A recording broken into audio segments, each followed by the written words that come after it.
గౌరవ శాసనసభ్యులందరినీ కోరుతాం అధ్యక్ష. ఇటువ మా వైపు ఉన్నవారు కానీ ప్రతిపక్షాలకు సంబంధించిన వారు డిస్కషన్కు సంబంధించిన ప్రధానమైన అంశాలను 10 నిమిషాల లోపల వారి వారి అభిప్రాయాలను డిమాండ్స్ పైన తెలియజేయడానికి మీరు అవకాశం ఇచ్చి 10 మినిట్స్ తర్వాత మరి ఇంకో సభ్యుడికి అవకాశం ఇస్తే పూర్తి స్థాయిలో చర్చ కూడా అర్థవంతంగా ముందుకెళ్ళే అవకాశం ఉంటుందని నేను కూడా మరి మీ స్పీకర్ గారిని కోరుతా ఉన్నాను అధ్యక్ష. కేటీఆర్ గారు. Speaker sir, thank you. నిన్న మీరు ఉదయం 3 గంటల దాకా హౌస్ని నడిపారు, తమరు కూడా ఉన్నారు. Thank you sir. ఈరోజు కూడా చాలా సుదీర్ఘంగా చర్చ ఉంది. I agree with LA minister sir. కాకపోతే ఒక రిక్వెస్ట్, సరే ఈ సెషన్ అయిపోయింది, రేపు అప్రోప్రియేషన్ కూడా ఉంది, ఈ సెషన్ అయిపోయింది. దయచేసి, ఎందుకంటే కొత్త సభ్యులు 57 మంది ఉన్నారు, అందరూ కూడా మాట్లాడాలని కోరుకుంటున్నారు, మా వాళ్ళు కోరుకుంటున్నారు, మీ ట్రెజరీ బెంచెస్ వైపు కూడా కొత్త సభ్యులు కోరుకుంటున్నారు.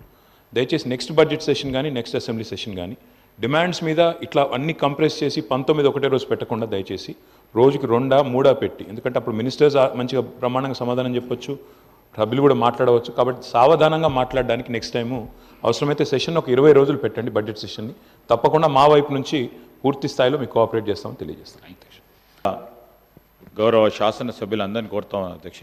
ఇటువ మా వైపు ఉన్నవారు కానీ ప్రతిపక్షాలకు సంబంధించిన వారు డిస్కషన్కు సంబంధించిన ప్రధానమైన అంశాలను 10 నిమిషాల లోపల వారి వారి అభిప్రాయాలను డిమాండ్స్ పైన తెలియజేయడానికి మీరు అవకాశం ఇచ్చి 10 మినిట్స్ తర్వాత మరి ఇంకో సభ్యుడికి అవకాశం ఇస్తే పూర్తి స్థాయిలో చర్చ కూడా అర్థవంతంగా ముందుకెళ్ళే అవకాశం ఉంటుందని నేను కూడా మరి మీ స్పీకర్ గారిని కోరుతా ఉన్నాను అధ్యక్ష. కేటీఆర్ గారు. Speaker sir, thank you. నిన్న మీరు ఉదయం 3 గంటల దాకా హౌస్ని నడిపారు, తమరు కూడా ఉన్నారు. Thank you sir. ఈరోజు కూడా చాలా సుదీర్ఘంగా చర్చ ఉంది. I agree with LA minister sir. కాకపోతే ఒక రిక్వెస్ట్, సరే ఈ సెషన్ అయిపోయింది, రేపు అప్రోప్రియేషన్ కూడా ఉంది, ఈ సెషన్ అయిపోయింది. దయచేసి, ఎందుకంటే కొత్త సభ్యులు 57 మంది ఉన్నారు, అందరూ కూడా మాట్లాడాలని కోరుకుంటున్నారు, మా వాళ్ళు కోరుకుంటున్నారు, మీ ట్రెజరీ బెంచెస్ వైపు కూడా కొత్త సభ్యులు కోరుకుంటున్నారు.